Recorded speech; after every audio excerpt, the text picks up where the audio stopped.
Cliffhanger Podcast. Hey guys, it's Cliff Jensen here. A lot of you guys know me for my adult content, but we're branching into something a little different now. A bit of intellectual conversation.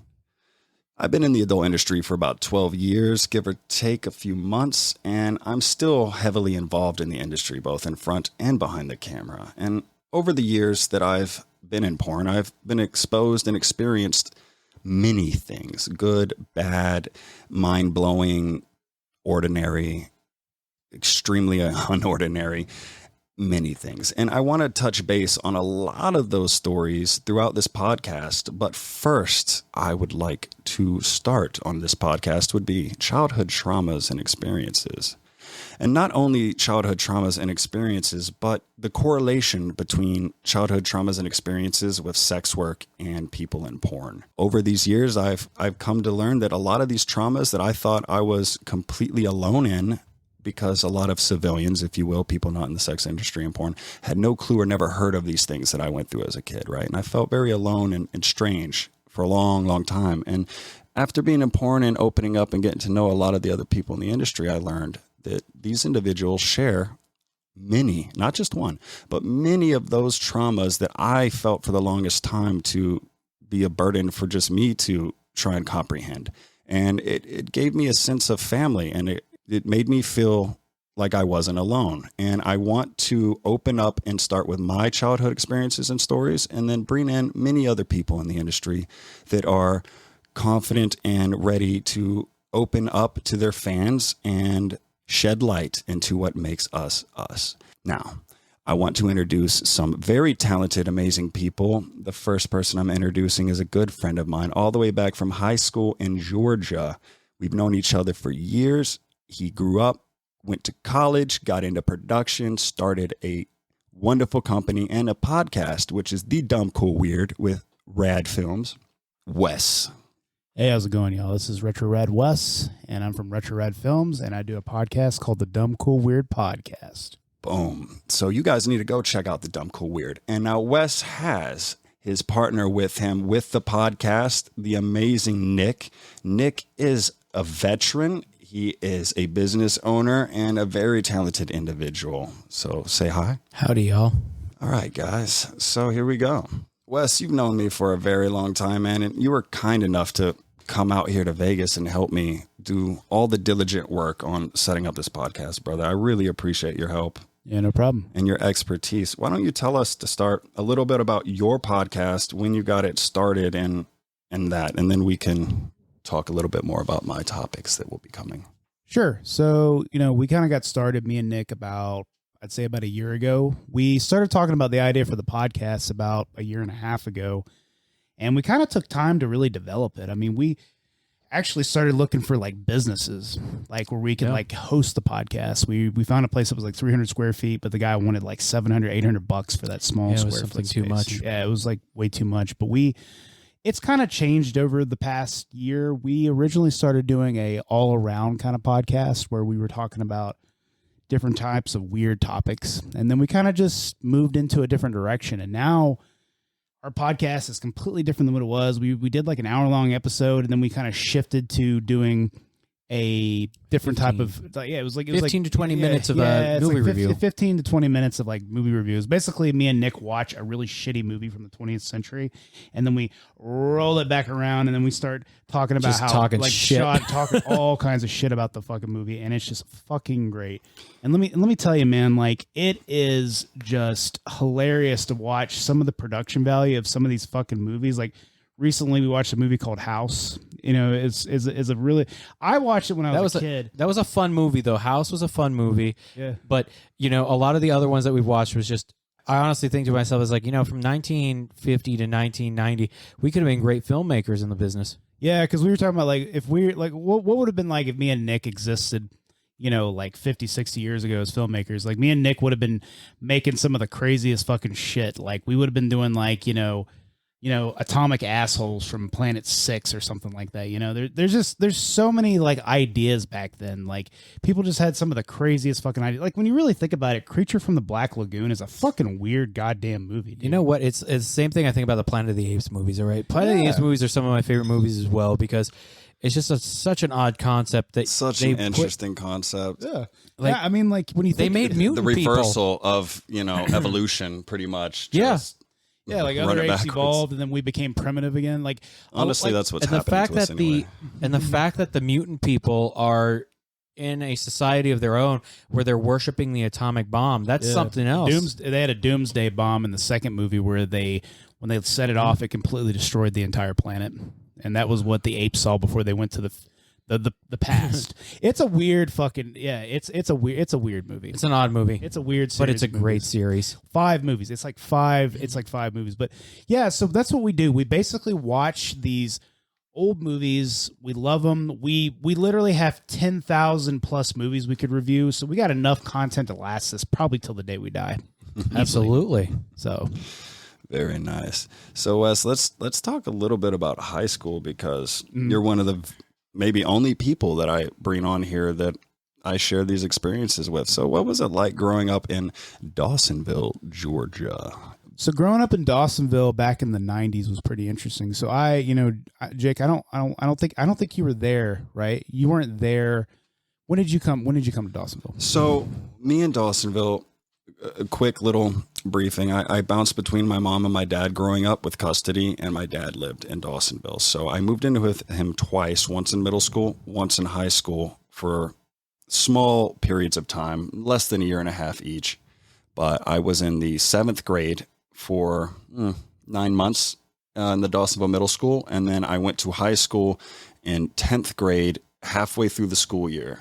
Right. And I graduated in 07, so that was 05? Oh, Yeah, 05. So then 04? like you would have been in 7th grade in 2002. yeah. So basically my dad moved me and my sister from Atlanta up to Cumming, and then we moved very quickly to Dawsonville, and this was like 93, 94. So Dawsonville back in 94 was basically a one-horse town where you had like literally Sankey's Barbecue and you had an Ingles, and everything else was not there at that time. I vaguely remember this, but it's a pretty weird thing. But We had the Outlet Mall, though. no, the Outlet Mall didn't come till 97. Oh. Yeah. Oh, you're talking before I was ever there. Yeah. Okay. I came to So, Dawsonville after Outlet Mall. Dude, so. it's crazy. Like ever since I moved there when I was a kid, that place went from being like I think like a couple thousand people. Now it's like close to like 20,000 people. Yeah, it's completely changed. Yeah, there's a lot of stuff there. Like they have, and they're developing even more right now. If you go there right now, it's apparently I looked at a list of the top 10 fastest growing like cities in the United States, and Dawsonville's number 2. It is. And it hurts a little bit because we were on the ground floor of all of that. And growing up, when we grew up in Dawsonville, in the early 2000s, it was such a beautiful place because it was isolated from, I guess, the quick progression that the world has been moving in with the devices and the distractions and everything. We were in nature. We had creeks, waterfalls, rivers, trees. Lake Lanier was huge. We had fresh air and it was a great place to grow up. And and we were lucky enough to be in a high school with 900 or so people where we pretty much all knew each other. And yeah, I mean our class alone only had like 150 kids, so it really wasn't that big. Yeah, it was not big at all. And it was so small, in fact, that I developed a very strange talent. And I wonder if anyone else ever had this talent when they were in high school. So I could identify anybody in the school by their backside within a half a second of looking at them. And I could walk through the hallway and all the way at the other end of the hallway through groups of people, name the girls by their asses and their hips. And I had a few friends follow me and point, and I would just name drop, and I was undefeated.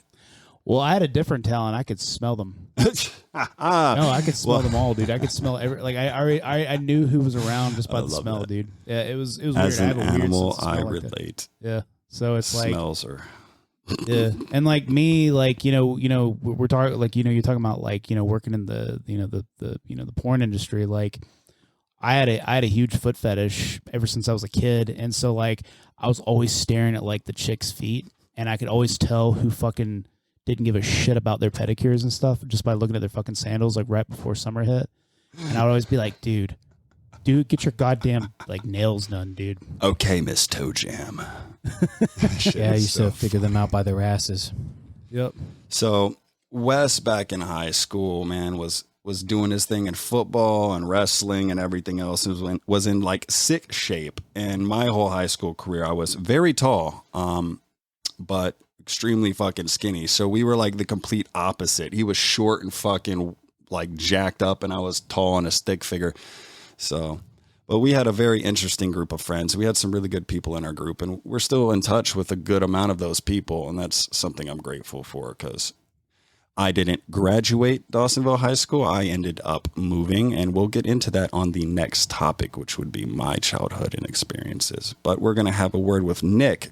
Nick has gone into the Marines, and now he's been retired for how long, Nick? I've been out of the Marine Corps for almost 3 years. It'll be 3 years in September. Thank you for your service, by the way. Thank you for your appreciation, brother. Always support.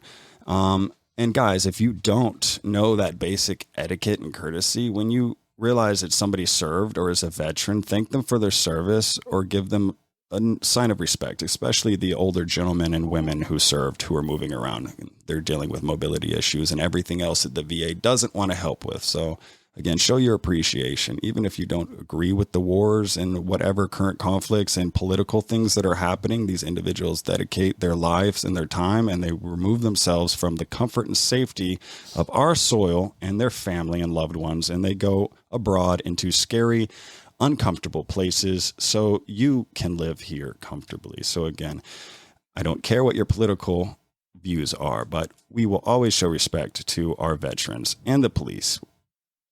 So next. Yeah. Whatever you want to ask, brother, go ahead. I'm an open book.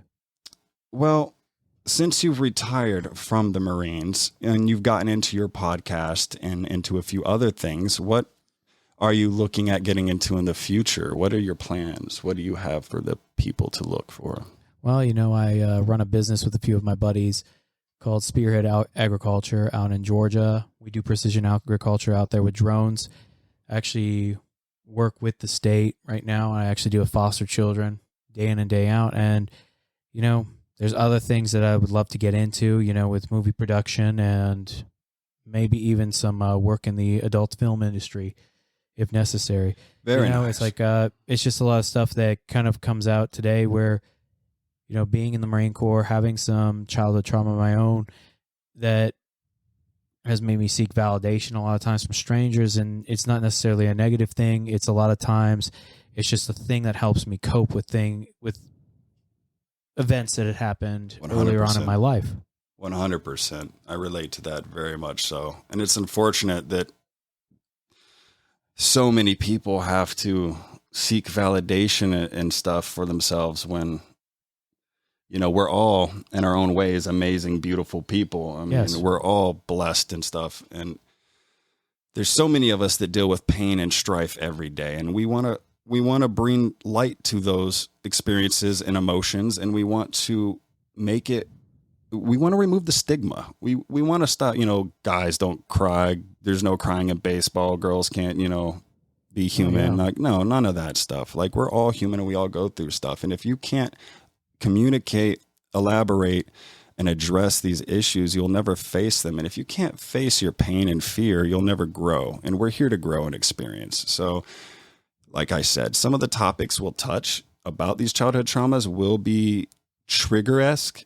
I know a lot of you like to use trigger warnings. So we'll just say, it's one of those things, but, bear with us and we'll do our best to keep things kosher for everybody. Kosher. But again, the Dumb, Cool, Weird podcast is established up. They have tons of content and episodes. And like Wes mentioned, they have gone through a bit of a progression throughout their podcast. So they have a variety of content you could check out. And if you don't like one thing, look at the other things. Check it out. Show them some love. Because if it wasn't for these two gentlemen, I wouldn't be here right now doing this first podcast. Because honestly, the diligent work that Wes put in today, within 6 hours would have taken me 6 months because I would be so stressed. So again, show some love to these guys because they have now given me another platform to be able to spend time and open up with all of you. And one last thing before we end this podcast, because I'm excited about this aspect of the podcast to come. We can take in callers, and the callers can be on the podcast. Everyone will be able to hear you. You'll be able to ask questions or talk directly with me during some of the shows, not all of them, but that is something really cool that we're going to find appropriate ways to implement and to pretty much, again, keep kosher. That's the term I'm going to use today. All right, guys. Well, this was the first podcast. This was the introduction. This was me losing my podcast virginity on my own. So even though I've been on Wes's podcast before, it doesn't count. Yep. Hey, and stay sexy, beautiful people. Stay sexy, beautiful people. Oh, yeah. And when Nick does start his porn career, you guys are going to want to see that shit, okay? Because this guy has huge thighs. Like I need to go do leg day again because my chicken twigs just aren't cutting it. Hey, whenever you want, man, I could definitely run you through everything. You know, if you need a personal trainer, I'm more than available to you. Well, we were going to do that today, but somebody cut their thumb wide I'm open. Sorry that I cut have my no. thumb. He has a thumb thumbgina right now. Yeah, it's really good. You want to fuck it later? You know what? I might. If you jam some cum in it, it might actually stick in together. If I'm flaccid, it'll fit. Let's just spit on it. Fucking massive meat machine of a cock over there. Yeah, but it's so tiny when it's soft, dude, which is annoying. Because every time So I'm you're just tiny- chilling, people are like, "Oh, this guy." So you're a grower. I'm a grower all day. What are you talking about? You guys have bigger dicks than me. I got these fucking massive ass legs over here. These fucking Lincoln logs of legs. And this fucking massive ass. If I had your dick, I would be unstoppable in this world. Literally, if I was pinned under a car, I would want Nick to leg press the vehicle off of me because I feel like he would be able to get it the fuck off. You know what I'm saying? 'Cause like, I might pop a blood vessel, but he'll lift it. So I pop an erection when I do it. Oh yeah, oh yeah, that's a good pump. Cream of the crop. Yeah, guys. So you'll be able to see Nick with our workout videos when that happens too. But yeah, guys, thank you for tuning in. Thank you for listening. I know we were kind of all over the place, but again, this is my first time. And leave comments. Let me know how you feel, what you think, and what you want to hear, what you want to see, what you want to learn. We're going to be taking notes through all of your comments and emails and stuff, and I will be building lists on topics and questions and things to touch throughout these podcasts. So yeah, much love. Go do something in your community, help somebody, and love yourself. Y'all have a good fucking night. Cliff Jensen out. Thanks for checking out the Cliffhanger Podcast. Go to his link tree down below to find links to all his social media and other things. Haven't you always wanted a Cliff Jensen shirt? We have merch. Check out more episodes coming soon from Cliff and his adult entertainment friends.